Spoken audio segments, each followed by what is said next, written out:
like war. We're a warlike people. We like war because we're good at it. And you know why we're good at it? Because we get a lot of practice. This country's only 200 years old, and already we've had 10 major wars. We average a major war every 20 years in this country, so we're good at it.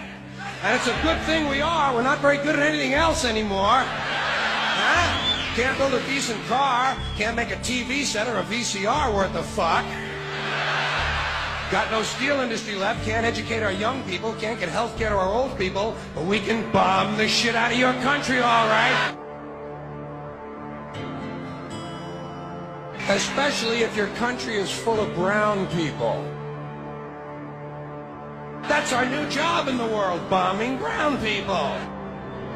Iraq, Panama, Grenada, Libya, you got some brown people in your country, tell them to watch the fuck out, or we'll goddamn bomb them.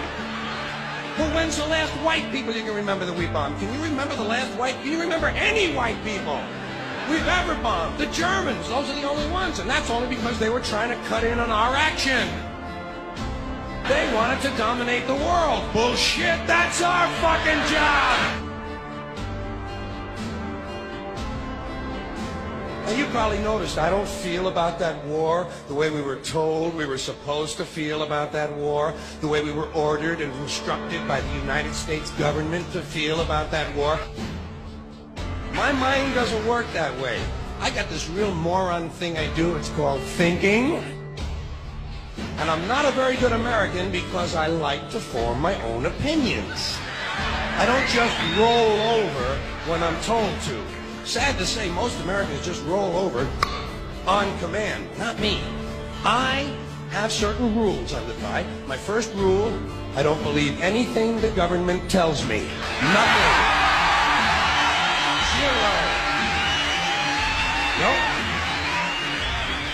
And I don't take very seriously the media or the press in this country, who in the case of the Persian Gulf War were nothing more than unpaid employees of the Department of Defense, and who most of the time function as kind of an unofficial public relations agency for the United States government.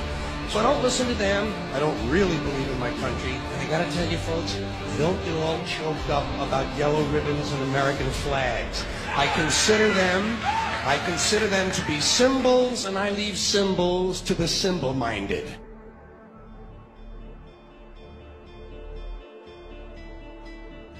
I'm talking about the fact that a war is rich old men protecting their property by sending middle-class and lower-class young men off to die.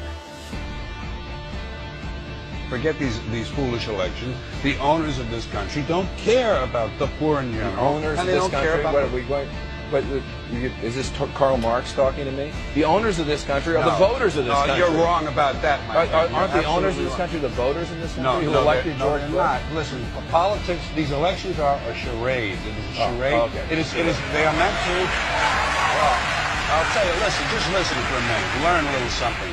The elections and politicians are in place in order to give Americans the illusion that they have freedom of choice. You don't really have choice in this country.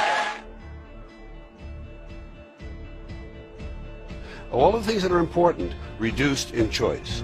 Newspapers in the city, how many? Used to be 3, 4, now it's 1 or 2. They're owned by the same people, and they also own a radio station.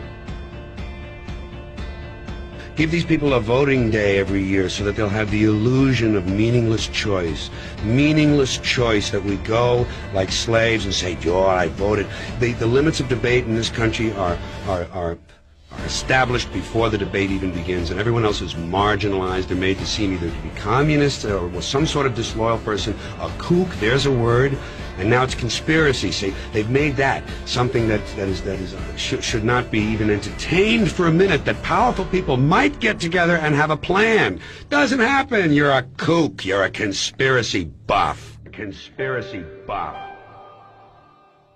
Not as a result of a conspiracy, but you because... don't need a formal conspiracy when interests converge. These people went to the same universities and fraternities. They're on the same boards of directors. They're on the same country clubs. They have like interests. They don't need to call a meeting.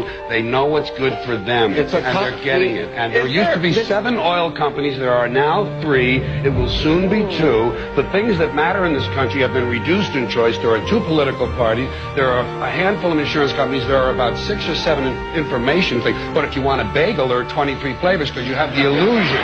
You have the illusion of choice. Right. You don't get the real important choice. There's no freedom of choice.